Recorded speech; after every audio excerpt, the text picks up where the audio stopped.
الناس تعبانه من بعد لما يسمعوا كم الفساد اللي في البلاد،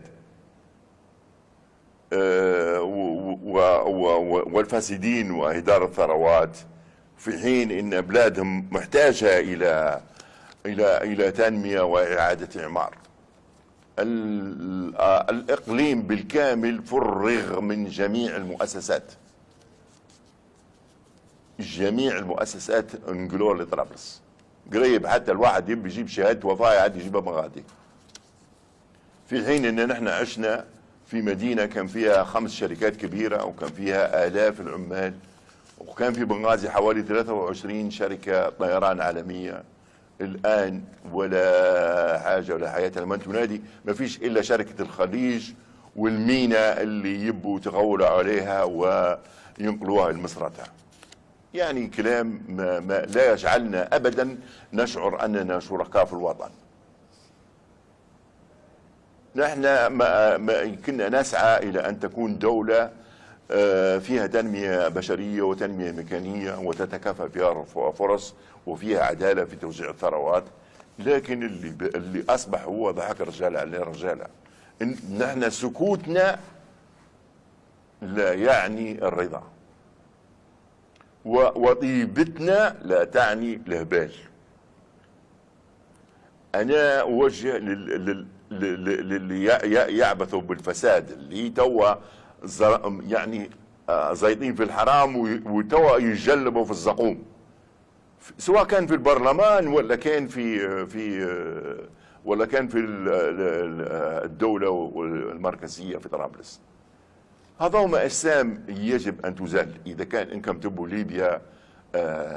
ليبيا تمشي لقدام ونديروا ميثاق نتفق فيه على ثوابت ونقدموا تنازلات ونعيشوا كيف العالم.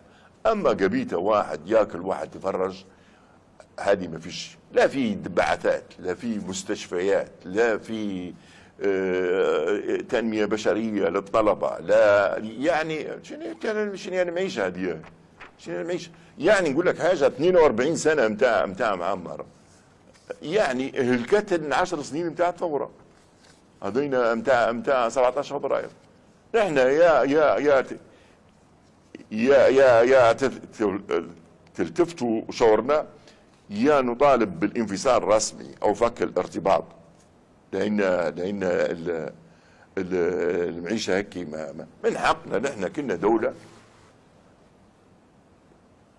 وكنا الدوله العربيه الثامنه، وضمينا طرابلس وفزان، وتنازلنا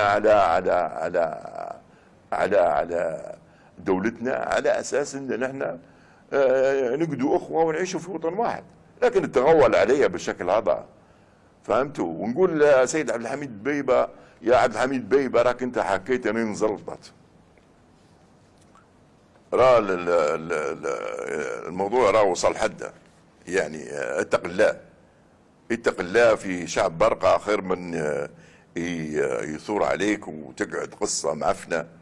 أنا من هذا المنبر لا أدعو الحراك البرقاوي للعنف ولا لحرق المؤسسات ولا للدمار ولا لتكسير أي شيء.